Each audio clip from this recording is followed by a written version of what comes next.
പ്രയാഗ് മീഡിയയിലേക്ക് സുസ്വാഗതം. നമുക്ക് ശരീരത്തെ വളരെ പെട്ടെന്ന് വൃത്തിയാക്കാനായിട്ട് കഴിയും.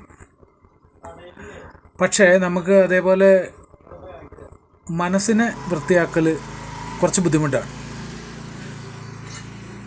അത് അറിഞ്ഞിരുന്ന നമ്മുടെ പൂർവികർ എന്ത് ചെയ്തെന്ന് വെച്ച് കഴിഞ്ഞിട്ടുണ്ടെങ്കിൽ, ഒരു സാധാരണ ഭക്തന് അവൻ്റെ മനസ്സ് വൃത്തിയാക്കുക എന്ന് വെച്ച് കഴിഞ്ഞിട്ടുണ്ടെങ്കിൽ അതിൻ്റെ സങ്കീർണതകളിലേക്ക് കടന്നു ചെല്ലാണ്ട് അതിൻ്റെ ആദ്യ പടി എന്നോണം അവൻ ഇരിക്കുന്ന സ്ഥലം വൃത്തിയായാൽ, അവൻ്റെ ചുറ്റുപാട് വൃത്തിയായാൽ, അവൻ കാണുന്നതും കേൾക്കുന്നതും അനുഭവിക്കുന്നതുമായ കാര്യങ്ങൾ വൃത്തിയായി കഴിഞ്ഞിട്ടുണ്ടെങ്കിൽ അവൻ്റെ മനസ്സ് പ്രകാശിക്കും, പ്രകാശമയമാകും.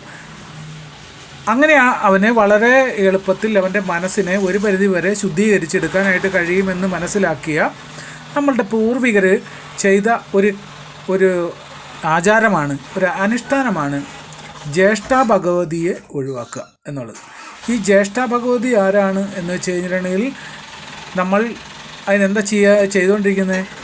വീട്ടിൽ കാരണന്മാരൊക്കെ ഉണ്ടെങ്കിൽ അവർക്കറിയാവുന്നൊരു കാര്യമാണ്. ജ്യേഷ്ഠാ ഭഗവതിനെ ഒഴിവാക്കുക എന്ന് വെച്ച് കഴിഞ്ഞാൽ അടിച്ച് വാരി എല്ലാം ക്ലീനാക്കി, എല്ലാം തുടച്ച് വൃത്തിയാക്കി കഴുകി, എല്ലാം എടുത്ത് വെള്ളമൊക്കെ തളിച്ച് പഞ്ചഗവ്യോ അല്ലെങ്കിൽ പുണ്യാഹോ ഒക്കെ തളിച്ച് ശുദ്ധീകരിച്ച് അവിടെ ഒന്ന് വിളക്ക് കത്തിച്ച് ഭഗവാനെ വിളിച്ച് കഴിയുമ്പോൾ ഒരു പ്രത്യേക ഉണർവാണ്.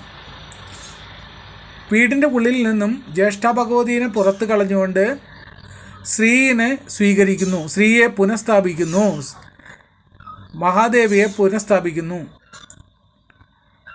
ലക്ഷ്മി ദേവിയെ നമ്മൾ തിരിച്ച് വീട്ടിൽ പ്രകാശപൂരിതമാക്കുന്ന അവസ്ഥയെയാണ് നമ്മൾ ജ്യേഷ്ഠാ ഭഗവതിനെ ഒഴിവാക്കുന്ന ചടങ്ങ്.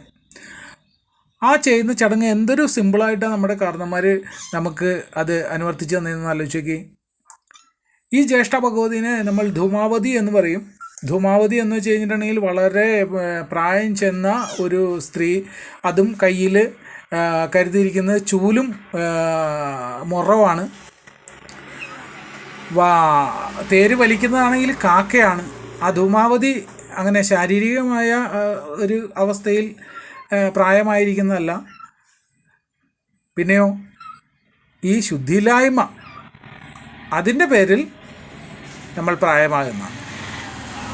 അതാണ് അവിടുത്തെ നമ്മളുടെ കാഴ്ചപ്പാട് വേണ്ടത്.